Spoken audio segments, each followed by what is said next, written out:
¿cuál fue, hermanos? Error de visión. Y hemos visto que la comunidad cristiana, los hermanos, tienden a fallar muchas veces porque no tienen una visión correcta. No saben cuál es el camino a seguir. Siendo hijos de Dios, asistiendo a la iglesia, Pablo escribe, va a decir, sufro dolores de parto por vosotros porque debiendo ser ya maduros necesitáis como niños la leche espiritual. Jesucristo es el camino, no hay más. La visión que tenemos que tener siempre es a Jesucristo. En medio de nuestra tempestad, en medio de nuestra crisis, en medio de cualquier situación por la que estemos atravesando, siempre debemos voltear a ver a Jesucristo. Siempre debemos voltear al Calvario, porque ahí es donde fluye gracia para sus hijos. Ahí es donde todavía está fluyendo gracia, una gracia infinita para los que han creído en Cristo. Y después empezamos a ver el error de doctrina. Ya hablábamos acerca de los que profetizan, de los que se paran aquí al frente, y no solamente de ellos, sino también de los que estamos a veces sentados. ¿Cómo tenemos que tener la correcta doctrina? Porque a veces erramos en la doctrina. Y cuando tú erras o tú fallas en la doctrina, hermano, lo que va a pasar es que vas a traer muerte espiritual a tu alma. Vas a traer muerte espiritual. Y en algunas ocasiones hasta muerte física. No te quiero espantar, eso es bíblico. Recuerden que todo lo que es enseñado aquí tiene que estar sustentado en la palabra de Dios. Pero bueno, eso lo vamos a relacionar de alguna manera con el pasaje que les acabo de dar, donde dice, y la verdad. Pilatos una ocasión, cuando está frente al Señor Jesucristo, le va a preguntar, ¿cuál es la verdad? La verdad es Jesucristo. La verdad está en la palabra de Dios. Vamos a ver. Para ese punto vimos cuando en Mateo 22, versículos de 23 al 33, cuando los saduceos se acercan y le preguntan al Señor Jesucristo que en la resurrección acerca de una mujer que había tenido a 7 hermanos y todos habían muerto, y cuando le preguntan los saduceos, le dicen, entonces la resurrección ¿de quién va a ser esposa? Jesucristo les va a decir, erráis, desconociendo las escrituras. Y entonces el Señor Jesús, en ese pasaje que les acabo de dar, Jesucristo les va a dar una cátedra acerca de la resurrección de los muertos. Y vas a ver cómo en ese pasaje la Biblia dice que se admiraban de su doctrina. Porque Jesucristo tenía una doctrina diferente, la doctrina verdadera.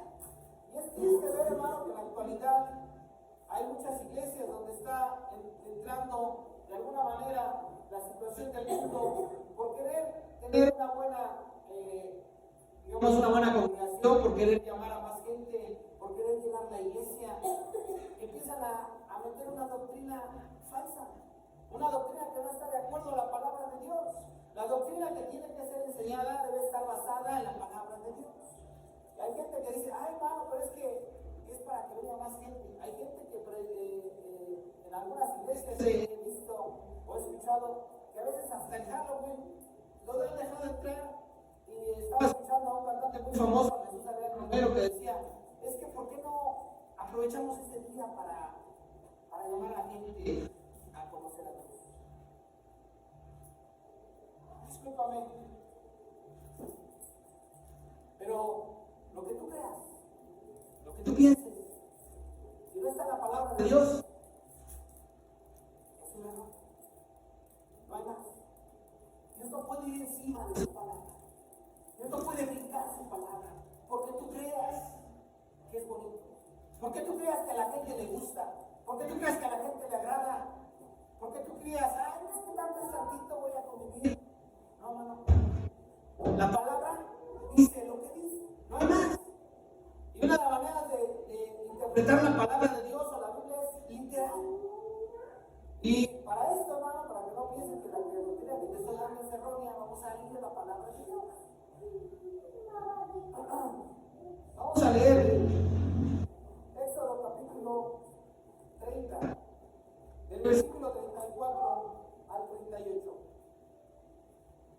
Éxodo capítulo 30, del versículo 34 al 38.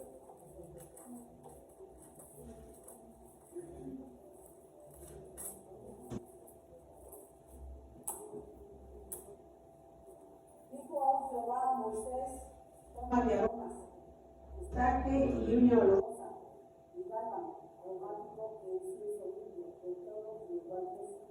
Y harás de ello una confección aromática de obra de perfumador, bien mezclada, pura y santa.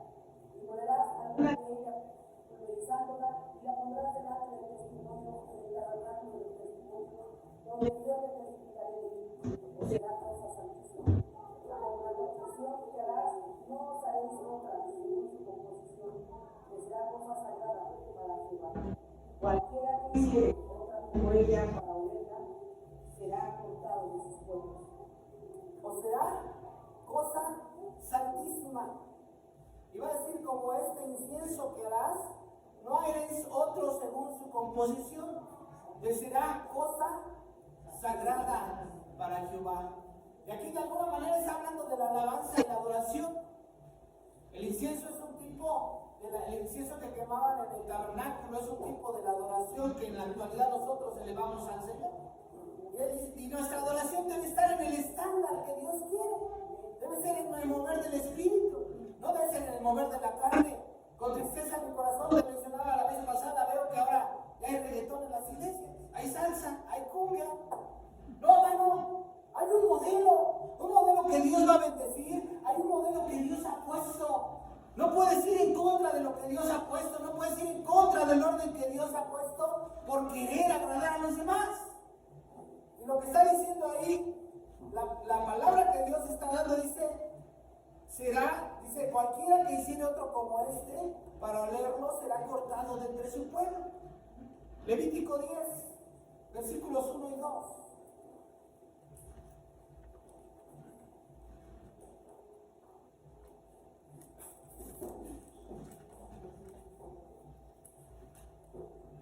¿Alguien más que dé lectura? Levítico 10, versículos 1 y 2.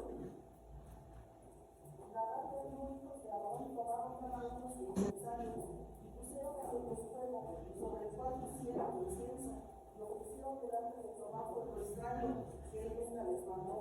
Y salió fuego delante de Jehová y los quemó y murieron delante de Jehová. Ahí está el cumplimiento de la palabra de Dios.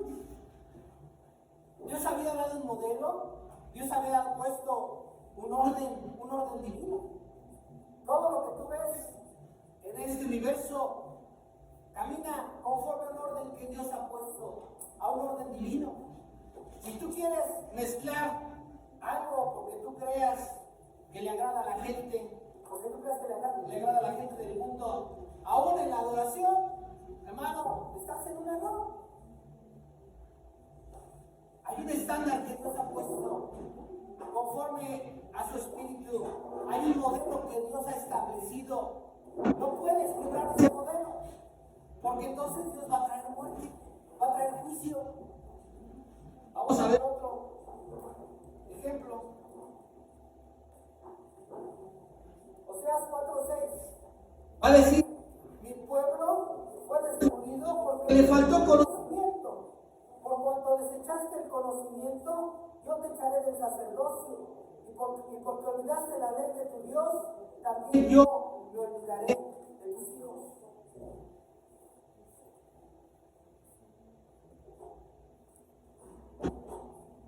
Primera, segunda de Samuel.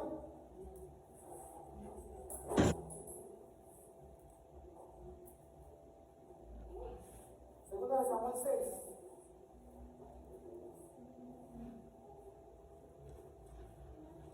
Primero vamos a Éxodo 25. Éxodo 25, versículos 13 y 14. Éxodo 25, versículo 13 y 14. Habrá que barrar de madera de acacia, en las cuales cubrirán de oro. Y enviarán las varas en los anillos de los lados del arca, para llevar el arca con ellas. Las varas quedarán en los anillos del arca, y no se quitarán de ellas. Ok, ahora números 4:5 y números 4:15.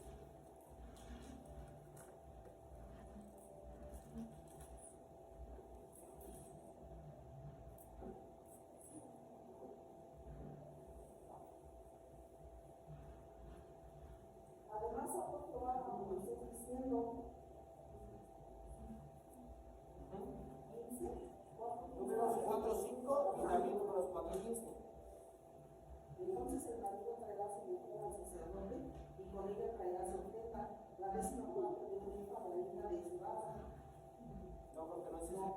Cuando termine de jugar el campo, vendrán Aarón y sus hijos y desarmarán el velo de la tienda y cubrirán con él el arca del testimonio. Y al acabar Aarón y sus hijos de cubrir el santuario y todos los vasos del santuario, cuando el campo se hubiere de mudar, vendrán después de ellos los hijos de Coat para conducirlo.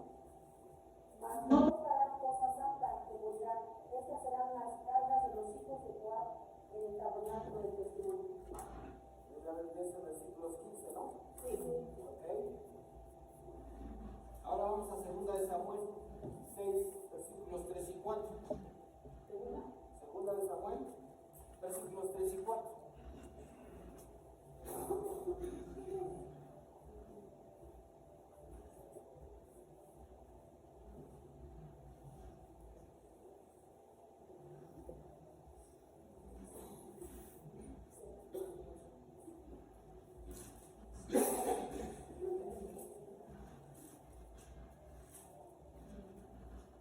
Pusieron el arca de Dios sobre un carro nuevo y llevaron a la casa de Abinadab, que estaba en Ramón, y Usa y Ayot, hijos de Abinadab, llevaban el carro nuevo.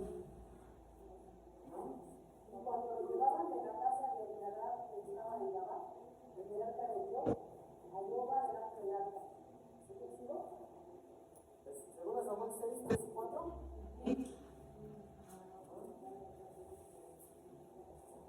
A ver, siga por favor. Y David y toda la casa de Israel estaban delante de Jehová con toda suerte de instrumentos de madera de haya, con arpas, salterios, abenceros y flautas y címbalos. Y cuando llegaron a la era de Nachón, Usa extendió una mano al arca de Dios, y la de los muros estaban sacudidas. Y el furor de Jehová se descendió en cabeza del hielo. Aquí Dios, por aquella eternidad, cayó allí muerto junto al arca de Dios. Ahí te voy a hacer una pregunta. ¿Tú crees que la intención de Usa era mala? La intención del corazón de Usa era buena. Porque Usa quería que el arca no se cayera. Y esto lo voy a mencionar porque hay gente que dice, es que lo hacemos con buena intención, hermano. La intención de nuestro corazón es buena. Escuché a uno de mis maestros, escuché acerca de uno de mis maestros cuando yo fui niño, algunos lo conocen. Tenía una discusión acerca de la Navidad, porque él fue mi maestro y ahora estaba festejando la Navidad. Entonces sus hermanos me empezaron a decir, no te pases, ¿cómo es posible? Y él dijo, hay cosas peores. O sea, eso no es uno justificar. Dios es un modelo. Y por muy buena que sea tu intención, te decía, hermano, es que es para que Dios traiga gente, hermano. No. Dios puso un modelo. La intención de esa era buena. Hay una frase en la abogacía o en derecho que dice la ignorancia o el desconocimiento de la ley no te libra o no te exime de la consecuencia. El que tú desconozcas la ley, el que tú desconozcas la doctrina que Dios ha puesto, la doctrina que Dios ha dado en su palabra, no te exime de las consecuencias. Usa, yo creo que en su corazón cualquiera hubiese hecho lo mismo. Su intención era guardar el arca del pacto, pero Dios había dado un modelo. Y si tú me preguntas, ¿fue culpa de Usa? No, fue culpa de David. Porque David sabía cómo debía ser conducido el arca. Pero como David vio que los filisteos enviaron el arca en un carro nuevo jalado por bueyes, todo adornado por oro, a David le gustó la idea y le llamó la atención y dijo, ¿por qué no? Ojo, Dios ha dado un modelo, Dios ha dado un esquema y no lo va a romper. Por mucho que tú quieras, por mucho que tú creas, Dios no puede ir en contra de lo que Él ha puesto en su mano.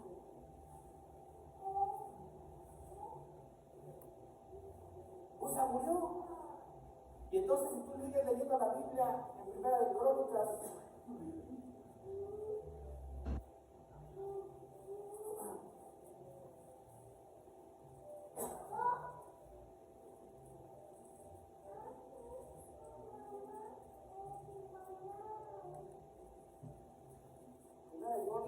es el capítulo 15.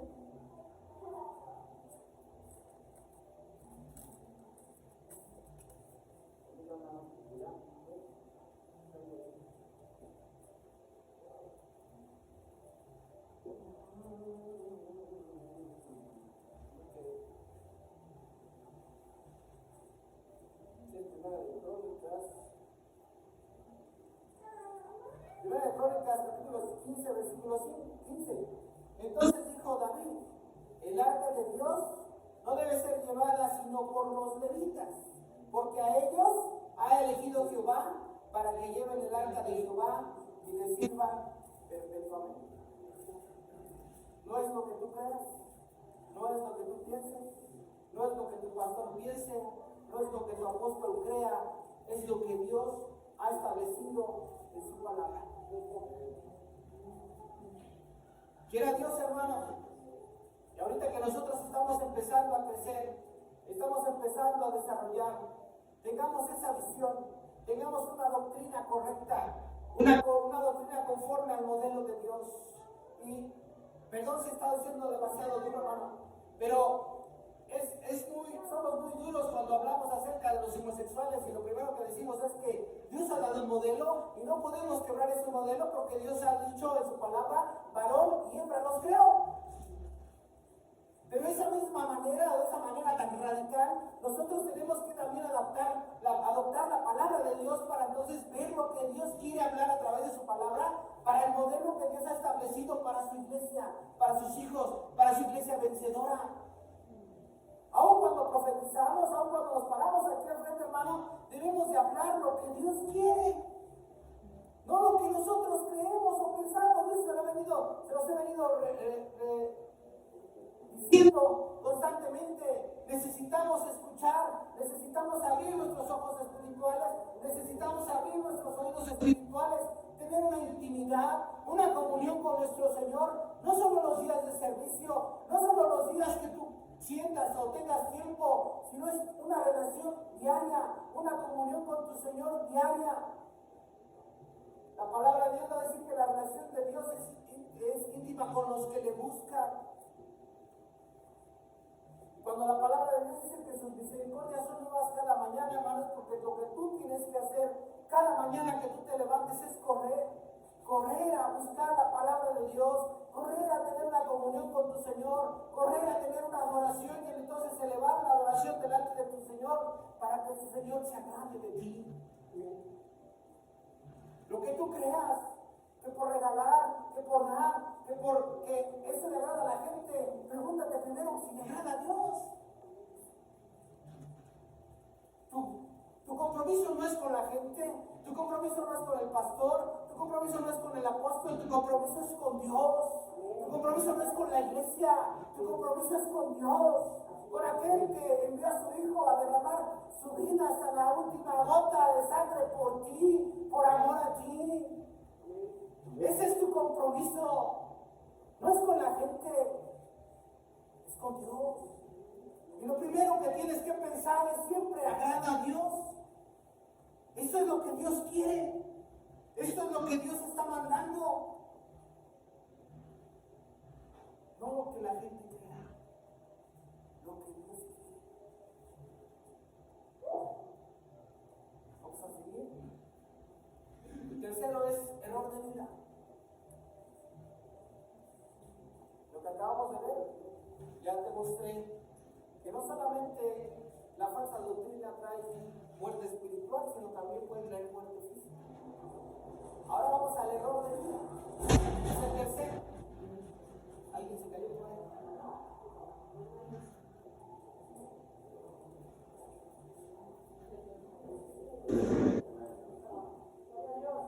Gloria al Señor.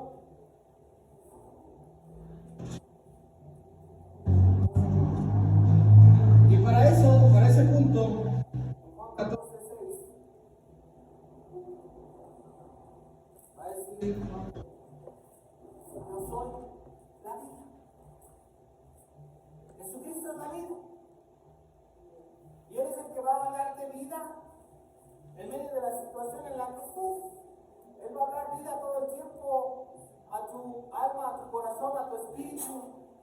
Y vamos a ver Juan, 2 de Pedro 3, 14, 17.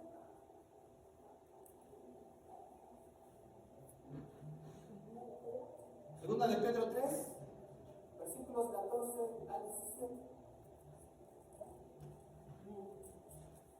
¿Alguien que le quiera la lectura, hermanos?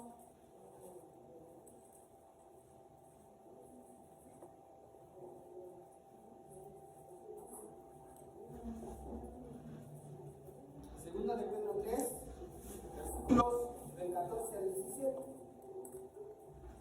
Por lo cual, oh amados, estando en espera de esta cosa autoridad, con diligencia ser hallados por Él, sin mancha irreprensible, en paz.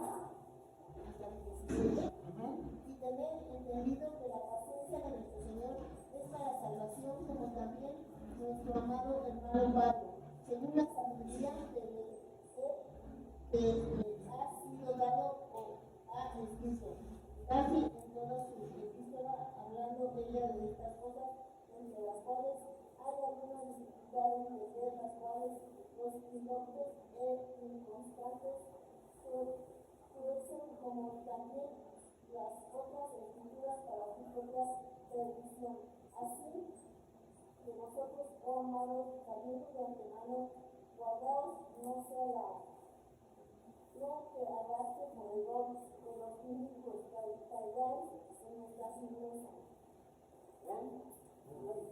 Ahora Romanos 8, versículos del 6 al 13. Gálatas 2:20.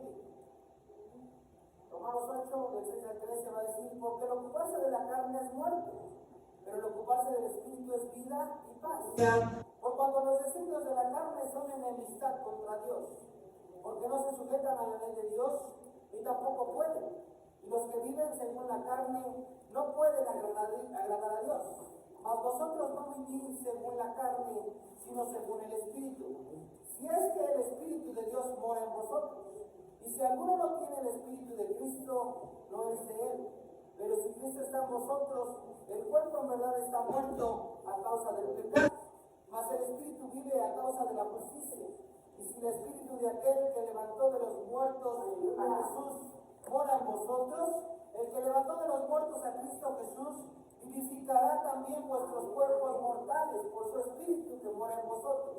Así que, hermanos, deudores somos, no a la carne, para que vivamos conforme a la carne, porque si vivís conforme a la carne moriréis, mas si por el Espíritu hacéis morir las obras de la carne, viviréis. Amén. La palabra de Dios es clara, hermanos.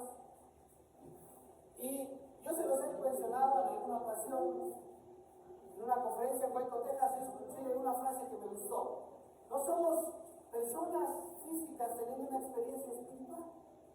Somos personas espirituales teniendo una experiencia física. Y yo te he mencionado que por mucho que tú tengas una buena intención de cambiar, por mucho que tú te esfuerces o tú te esfuerces a decir, hoy no voy a pecar, hoy voy a dejar de hacer esto, hoy voy a dejar de hacer lo otro, no lo vas a lograr. En tu esfuerzo propio no vas a poder. La palabra de Dios va a decir, sin mí nada podéis hacer. El único que te va a llevar al estándar de Dios, el único que te va a llevar a la medida del varón perfecto es el Espíritu de Dios, es el Espíritu Santo. Es la vida en el Espíritu. Si tú no tienes una vida en el Espíritu, hermano, la Biblia lo acaba de mencionar, vas a morir. Vas a morir espiritualmente y vas a morir a lo mejor hasta físicamente, porque ahora está de moda morir de depresión. La gente que tiene depresión en ocasiones, o mejor dicho, en la mayor de las ocasiones, hermano, es porque no tiene una vida en el Espíritu. Estaba escuchando acerca de un hombre que de repente murió su papá y aparentemente lo tenía todo, tenía dinero, tenía una buena posición económica, tenía sus negocios, estaba trabajando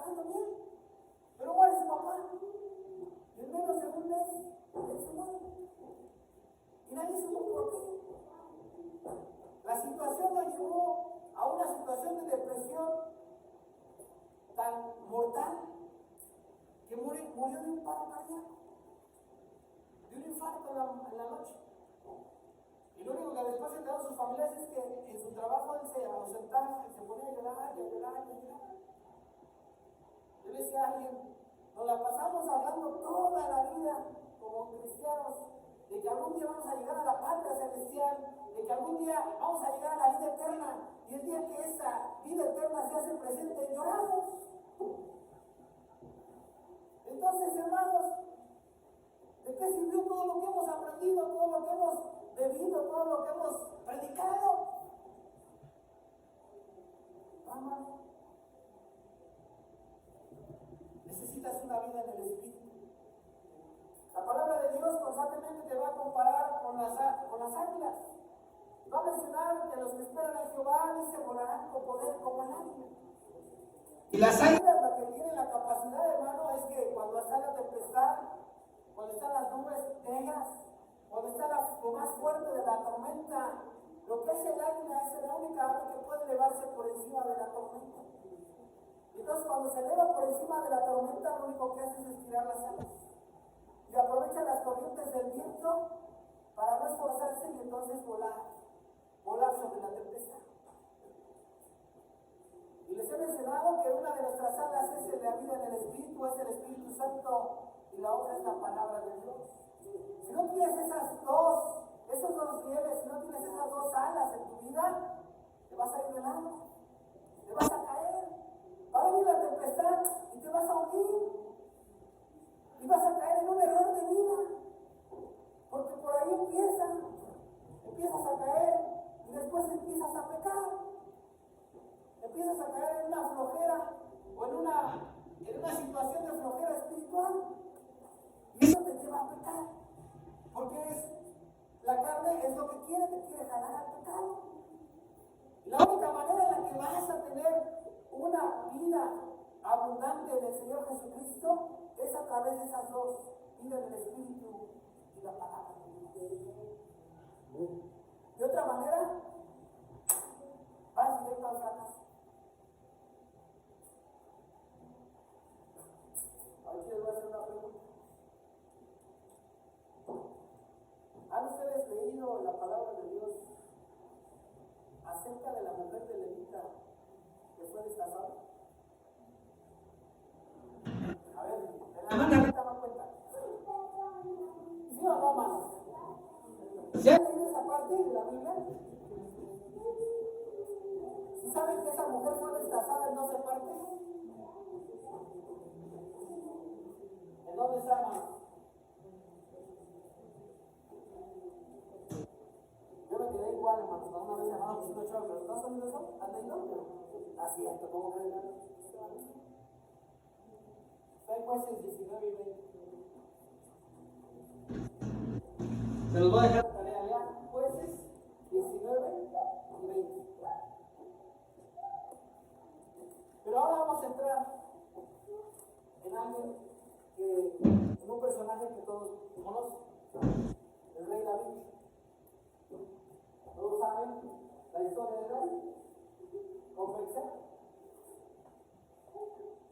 La Biblia dice que David dice que en la temporada o en la etapa donde los reyes se levantan a la guerra, dice que David se levantó tarde de su cama y empezó a caminar por el palacio, y entonces luego al ver a una mujer hermosa que se estaba bañando y mandó a traer. Y entonces adulteró con ella. Y tú te puedes preguntar cómo un hombre de Dios, un hombre conforme al corazón de Dios, el ungido de Dios, cayó, pecó. ¿Por qué? Porque le faltó en ese momento una comunión con Dios. Se levantó tarde. El pueblo estaba en guerra, su ejército estaba en guerra, y en lugar de que él estuviera clamando al Señor, estuviera ahí en la batalla, él estaba dormido, ¿no? Durmiendo en sus aposentos tranquilito. de Dios ahorita en la actualidad, hermano, está en guerra. Está en una batalla espiritual. Jesucristo viene pronto. Necesitas levantarte de tu letargo, de tu adormecimiento. El Espíritu te está llamando todos los días, te está hablando. Te está diciendo, necesitas una comunión con Dios, necesitas una adoración especial delante de Dios. Clama al Señor. Isaías va a decir, clama a mí, yo te responderé, y te enseñaré cosas nuevas y ocultas que tú no conoces. Pero la clave está en clamar. Va a decir, clama a mí y yo te responderé. Pero si tú estás dormido, si tú estás tranquilo, si no tienes una vida en el Espíritu, si no tienes una comunión con la palabra de Dios, hermano, vas a pecar. El rey David, el ungido de Dios, a mí me sorprende, hermanos, la comunión que David tenía con Dios. Porque si tú lees los salmos, David empieza primero a alabar al Señor, empieza a pedir, a orar a Dios. Y después el salmo, o los salmos van a cambiar a profecía. Salmo 91.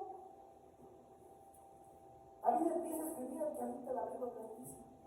Miren yo a Jehová, esperanza mía y castillo mío. Y termina profetizando. Y va a decir, por cuanto a mí ha puesto su amor, yo también lo libraré. Lo pondré en alto por cuanto ha conocido mi nombre. Y va a decir también, me invocará. Y yo le responderé. Con él estaré en la angustia.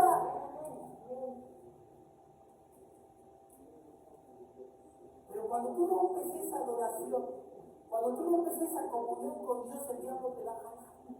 La carne te va a arrastrar. El hermano Roberto decía,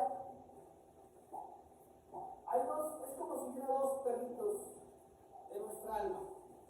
Nuestra alma es un campo de batalla.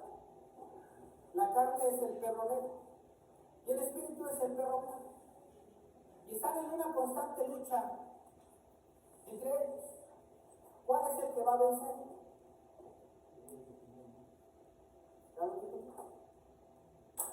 Al que le des de comer más, al que alimentes más, al que alimentes mejor. Pero si tú alimentas tu carnota, si no alimentas tu espíritu, pues por eso luego pareces a mí. Ya en la cantina, hermano, ya volví a pecar. No, pues lógico, si no fuiste ahora, no fuiste a leer la Biblia, la carnota te jala. Sencillo. Y a poquito en poquito te va jalando. Y te va pasando lo de las ramitas. ¿Sabes cómo cocinan las ramitas? A fuego lento. La ramita la pones así en una ollita, la pones así viva, le subes a fuego lento. Entonces siente el agua fría, el agua tibiecita y se empieza a relajar la ramita. Empiezas a nadar ahí, nada de mariposa, se avienta su baño de burbujas. Y cuando se da cuenta ya está bien cocinado.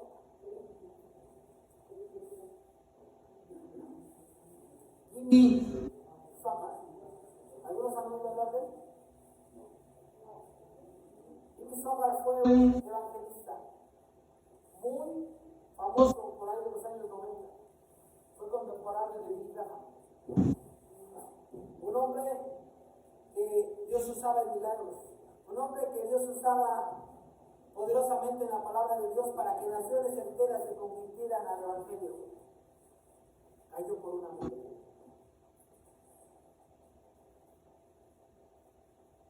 Y le preguntaron a Billy Graham, porque todo el mundo lo tiraba en ese momento y todo el mundo empezó a atacar a Jimmy Swaggart. ¿Cómo es posible que un siervo de Dios, cómo es posible que un ministro de Dios de esa magnitud haya pecado? Entonces la gente se empezó a desanimar, la gente se empezó a ir. Dos cosas ahí. Error de vida. No solamente en el evangelista, no solamente en el ministro, sino también en la gente. ¿Por qué? Porque la gente tenía un miedo. Dios va a tumbar tus ídolos. Porque a Dios no le gusta que tengas ídolos. el único digno de tu alabanza, de tu adoración, de tu admiración, debe ser Jesucristo. Nadie más. Y cuando tú tengas, voy a regresar un poquito al primer punto, cuando tú tengas tu visión en Jesucristo, no importa quién caiga, tú vas a mantener firme tu caminar porque Jesucristo es en quien has mantenido tu fe y has puesto tu mirada. Pero si tú ves la mirada en el hombre, en el que predica, en el que te ha ayudado, hermano, el día que él caiga vas a caer y te vas a alejar. Y entonces pasó con Jimmy Swaggart que la iglesia se vació completamente. Su instituto se vació. La gente empezó a tirarle, ¿cómo es posible? Alguien que predicaba tan bonito. Empezaron a pelear. Y entonces fueron con Billy Graham, los reporteros inmediatamente. ¿Qué opina usted de Jimmy Swaggart? ¿Sabes qué dijo Billy Graham? Billy Graham, dijo Billy Graham, si le pasó a él, le puede pasar a mí. Oremos para que Dios reestructure a su soldado. Ahora Jimmy Swaggart está pastoreando una iglesia en Arizona. De miles de personas, Dios lo levantó. Porque él se arrepintió. Entonces cuando Natán va con David y le dice, hubo un hombre que tenía abundante ganado, mucho dinero, tenía bancos. Y viene alguien de visita, le va a decir, y no queriendo tomar de sus ovejas o de su ganado para los que habían venido de visita, tomó la ovejita de aquel hombre que se sentaba todos los días afuera de su casa a comer las migajas que caían de los banquetes que hacía este hombre. Tenía una ovejita de ese hombre pobre que se dormía con ella, como su hija la cuidaba, la alimentaba, se dormía con ella. Y entonces, y se tomó la oveja de este hombre pobre y la mató, la hizo banquete para aquel que había venido de visita. Entonces David se va a enfurecer y va a decir, el tal merece morir. De aquí hay dos cosas, hermano, que te quiero mostrar. La primera, cuando vemos que alguien cae, que alguien peca, ¿cómo reaccionas? ¿Cómo juzgas? ¿Cómo señalas? ¿Cómo apuntas? Cuando lo que tienes que hacer es ir y ayudar a tu hermano caído, ir y llorar por él, no criticarlo. Pero a veces ves que cae un hermano y lo peor que haces es patearlo. Y a veces nos fusilamos. Los primeros que estamos listos para fusilar al soldado caído somos nosotros. Cuando lo primero que tenemos que hacer es correr y decirle, Dios te quiere levantar, Dios te quiere ayudar, Dios te quiere reestructurar. Y tenemos que interceder por él. ¿Qué fue lo que pasó con David? David oye la historia porque él mandó, ustedes conocen la historia, quiso pasarse de vivo, quiso engañar a Urias. Cuando Urias no cayó, no quiso ir con su mujer, lo mandó matar con la espada de Filisteo. Y entonces David se va a enojar cuando Natán viene y le dice toda esta historia. Y entonces David dice, tal merece morir. Y Natán le va a decir, tú eres ese hombre. Y Natán empieza a dar una palabra conforme a lo que Dios había hablado. Le dice, pero no vas a morir. Pero el hijo que esperas, vamos. Entonces, a mí me dice que cuando el niño nace, David se postra en tierra, se pone en ceniza, porque el niño estaba malo, y clama delante de Dios, y llora a Dios y se arrepiente de su pecado. Pero Dios había dado una palabra. Por muy bonito, hermano, que tú creas que lo que estás haciendo está bien, si lo haces en la carne, Dios lo va a matar. Dios lo va a matar. ¿Te imaginas un pequeñito, un bebé? Era hijo de David, de un hombre hermoso, dice la palabra de Dios, y de Betseba. Imagínate un pequeñito, lo que tú pudieras pensar que es lo más hermoso. Y David va a estar llorando por un bebé. Después de que David mató a quién sabe cuántos, lo vas a ver llorando por un bebé. Pero no hay más. Estaba en la carne, era hijo de pecado, y Dios lo mató.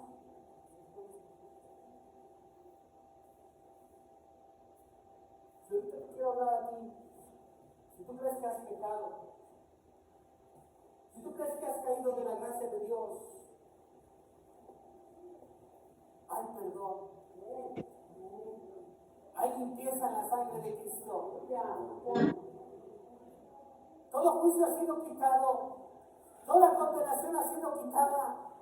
Dios quiere llevarse toda condenación, Dios quiere quitar todo juicio que la gente ha lanzado sobre ti, que la gente ha lanzado sobre ti. A veces te has sentido desanimado y dices, otra vez voy al culto, ¿a qué voy?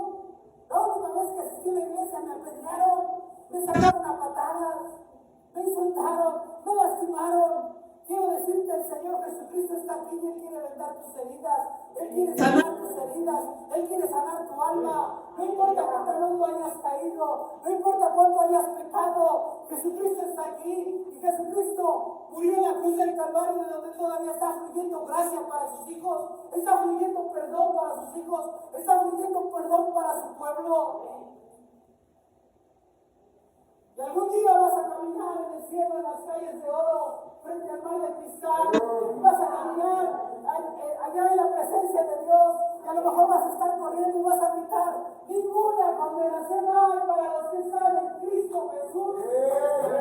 Y vas a gritar, ¿quién acusará a los escogidos de Dios? ¿Quién los acusará? Has pecado, has fallado, has caído en un error de vida. Dios te quiere levantar. Dios quiere llevarte a su posición, a la posición de hijo. Como aquel hijo pródigo. Estaba en una condición, él tenía una posición de hijo, pero su condición era lo más sucio, lo más feo. Pero entonces va allá en gracia y va a decir, va a recordar, va a decir, ¿cuántos jornaleros en la casa de mi padre comen mejor que yo? Entonces va a regresar. Y aquel padre desde su ventana está esperando todos los días a su hijo. Lo primero que va a hacer cuando lo vea a lo lejos, va a correr y lo va a abrazar. Y a lo mejor su hijo le dijo, papá, bueno, feo, lleno, estaba con los cerdos, estaba en lo más vil del pecado, y a lo mejor a ti tú te sientes ahora. Pero dices, he estado en lo más sucio, he estado con los cerdos, pero tienes una posición de hijo. No importa cuánto hayas pecado, tus hijos no van a dejar de ser tus hijos. Puedes hacer una transfusión de sangre, pudieras sacarle toda la sangre a tus hijos, pudieran ellos cambiarse el apellido, pero jamás dejarán de ser tus hijos. Así eres tú con Dios. Por mucho que caigas, por mucho que te vayas, por mucho que la gente te haya señalado, te haya apedreado, te haya juzgado, eres hijo de un rey. Él te está llamando esta mañana para sacarte de ese error de vida y para darte una vida abundante, conforme a su propósito, conforme a su voluntad. Pero necesitas correr a los brazos de tu Señor, necesitas correr a tener una comunión con tu Señor. Él te está esperando, Él está esperando, Él está ansioso de que tú busques en la mañana para darle un cambio radical a tu vida.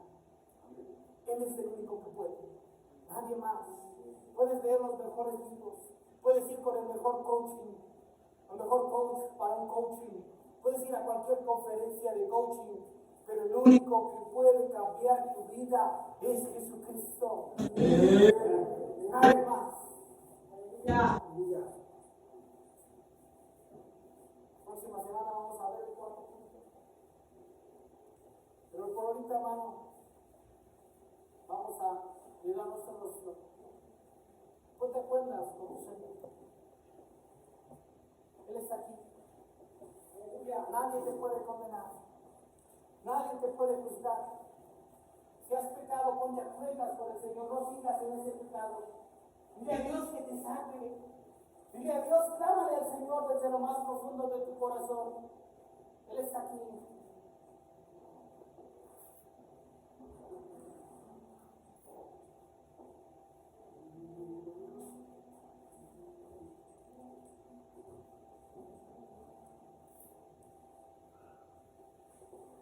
Vamos a hablar un poquito del Espíritu Santo de revelación.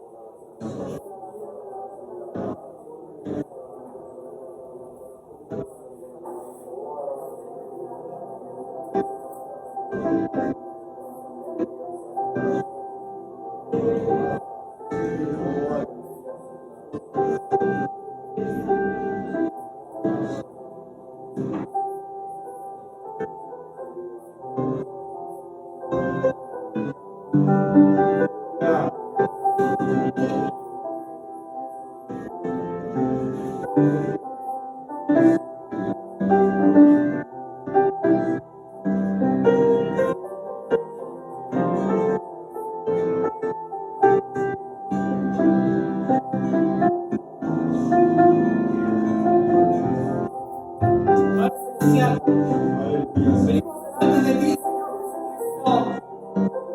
Como aquel hijo pródigo, volviendo a casa, volviendo a donde pertenecemos. Señor Jesús, levanta tu pueblo, levanta tu iglesia conforme a tu modelo, conforme a tu orden, Señor, que tú has puesto. Quita toda carnalidad de nuestro corazón, quita toda carnalidad de nosotros. Queremos servirte, queremos agradarte a ti, Señor Jesucristo. Levántanos de un error de vida en el que hayamos caído. Sé tú levantándonos, Señor Jesucristo. Sé tú, Señor, produciendo en nosotros un día, un amado de Jehová, conforme a tu voluntad, conforme a tu propósito, Señor Jesús. Quita toda condenación, quita toda condenación de tu iglesia, toda condenación en el nombre de Jesús, la echamos fuera. Jesús, hablamos vida, Señor Jesús. Queremos que tú hablas vida a tu pueblo. Hablamos vida resucitada, Señor Jesucristo. Y queremos que tú levantas a tu pueblo, levantas a tus soldados, Señor Jesús. Aún sobre los que conocemos que se han alejado del camino, que se han desviado del camino. Oramos por ellos, Señor Jesucristo. Por toda nuestra familia, Señor Jesús. Queremos que tú los traes otra vez. Queremos que tú los reestructuras. Queremos que tú los vayas a poner en el ministerio que tú has dado a cada uno de ellos. Por cada uno de los hijos de mis hermanos, Señor Jesucristo. De mis hermanas. Tú sabes el corazón de mis hermanas, Señor. Primero por nuestros hijos. Pero así como el Calvario, dice María, que le dijiste ahí tu hijo, y a Juan ahí tu madre, aún en ese momento tuviste un particular cariño por esa mujer.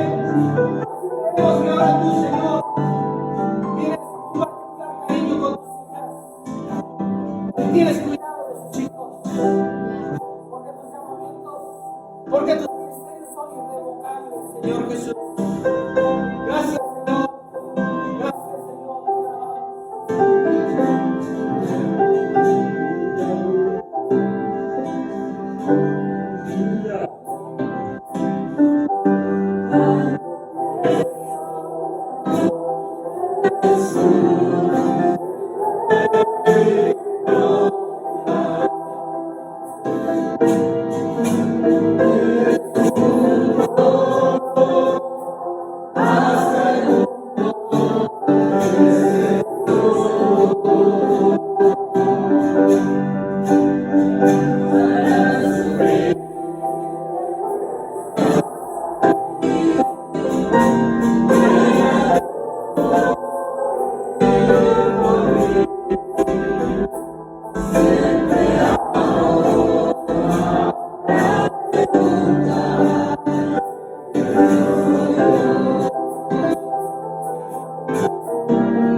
Hermano,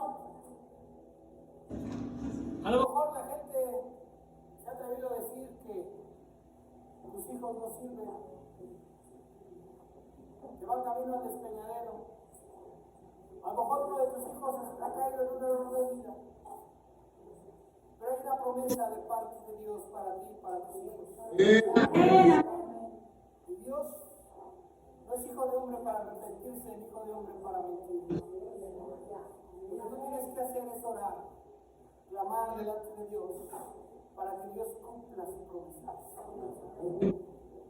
Y aquí que su promesa llegará y no tardará. Él quita toda condenación, toda maldición que los hombres han puesto hasta hombres de Dios. No, mano. Lo que pesa sobre tu vida, lo que pesa sobre tu familia, es lo que Dios ha hablado. Es lo que Dios ha prometido. Eso es lo que debes llevar en tu corazón. No lo que la gente diga, lo que Dios ha hablado a tu corazón. Gloria al Señor. Hermanos, pues el martes nos esperamos a las 7. Recuerden que el hermano Santiago va a venir a visitarnos, va a ministrar la palabra de Dios. Y muy posiblemente después del culto va a haber también alimento. Es que oren al Señor. Ya les dije, hermanos, les dije a los hermanos, no diezma, ora por nosotros. Eso es más orando por nosotros. Pero, gloria al Señor, ustedes ven, hermanos, Dios ha ido proveyendo. Así es que ánimo. El martes aquí los esperamos. Y el viernes también los esperamos a las 7. Y si Dios quiere, el próximo domingo a las 11 de la mañana estaremos terminando este tema. Amén. Vamos a orar. Padre Celestial, te damos gracias por tu presencia en este lugar. Creemos, Señor Jesucristo, que tú has escuchado la oración de tu pueblo. Y Señor Jesucristo, tú que has llevado toda condenación, toda tristeza, Señor Jesucristo, tú la cambias por gozo, la cambias, Señor Jesucristo, toda situación de depresión, Señor, se va en el nombre de Jesucristo. Y hablamos, Padre Celestial, que tú traes gozo a tu pueblo y que tú traes a cumplimiento cada una de las promesas que has dado a tu iglesia. Señor Jesucristo, ahora que vamos a salir de este lugar, creemos que el amor de Dios el Padre, la gracia de nuestro Señor Jesucristo y la comunión con tu Santo y Bendito Espíritu es con cada uno de nosotros, para que tú nos traigas con bien y con gozo en llamarte, Señor Jesús. Te pedimos también por los que hoy no pudieron asistir. Creemos que tú los guardas, Señor Jesús, y que tú los traes el día martes. Te alabamos por Cristo Jesús. Amén.